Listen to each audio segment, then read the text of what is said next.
Hi, I'm Ba. Hi, I'm Daniel, and let us tell you a story about ourselves. So, growing up, I never really had anyone around me who was a director, an actor, or anything like that. I didn't come from a filmmaking background. When I was young, right, I really liked watching those cheesy movies like Home Alone, Haunted Mansion, Before dark spirits come out. The Haunted Mansion. even E.T., right? And as I grew up, my appetite kind of expanded and I really enjoyed watching all sorts of things. Even YouTube, like Nigahiga or Casey Neistat or even Smosh. Basically, anything that I could get my hands on, I would just eat them up like candy, you know? I enjoyed watching all these things just so much. And after all this consumption, something just hit me. I realized that I want to do this. I just want to make shit. For me, it was similar, but I just want to add that the movie that shaped my entire childhood was Spy Kids. Ew, gross. What do you see? Wait, really? Yes, I didn't know. I watched that over like 5 times. So YouTubers at the time also made a lot of short films, and to be honest, it really inspired me, you know. But it never really occurred to me that I could do the same. And that is when Ba approached me in high school with a very, very interesting proposition, which was, why don't we make our very own short film? So I agreed, but I'll be lying to say that we weren't afraid. There's so many hours that we spent in our neighborhood park just going back and forth on like whether or not we should do this. Is this impulsive? We don't even have the money, we don't have anything. We were just constantly second guessing Yes, ourselves, constantly right? second guessing ourselves. But after many, many months and weeks later and many mosquito bites later, we decided finally to just say fuck it.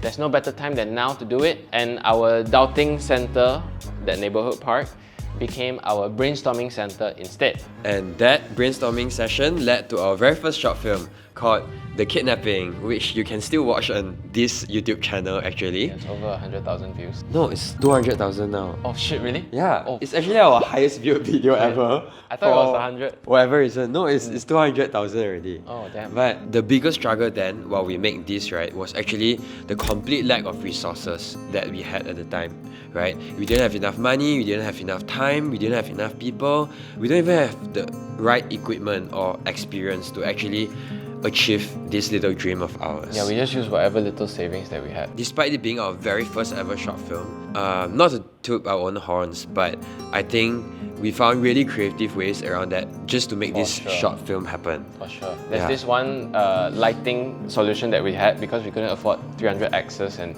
big lights, which was a garden light for like 50 bucks that you find in the hardware store. We hook it onto a tripod, and that was our main light. Yeah. And then for a softbox, we just drape over a shower curtain from IKEA. This is lighting crap. This is some lighting crap.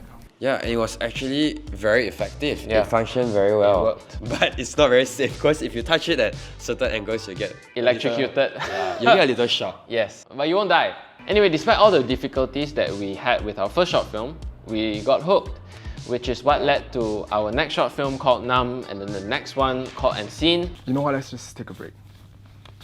which you can all find on this YouTube channel as well. Fast forward to a few years later, social media is everywhere. But even though we have progressed as filmmakers, we are still caught blocked by the same thing for our shoots. Trying to juggle our time to fit our shoots, trying to fund our projects without breaking the bank. And I don't think it's just an us problem because we've kind of seen this being widespread across the industry and like it's persistent in almost every project. You can see it in like big commercial sets to even small little passion projects from different content creators or even music videos from different artists. It's just the same thing happening over and over again. There's always not enough time, always not enough budget, just always not enough something. And yet, we still see a lot of creative projects pop up. For example, Gox, This is the most important sketchbook I have ever had. who all alone in his room is able to create such stunning visuals, and even indie movies like the Blair Witch Project, who is able to get crazy box office results. I can see you. And we always thought that these examples were just outliers. But I think at this point there are just way too many outliers to continue calling them outliers anymore. Yeah. And that's why we have an upcoming YouTube series where we explore the real price of creativity and what actually makes a great video. Yeah.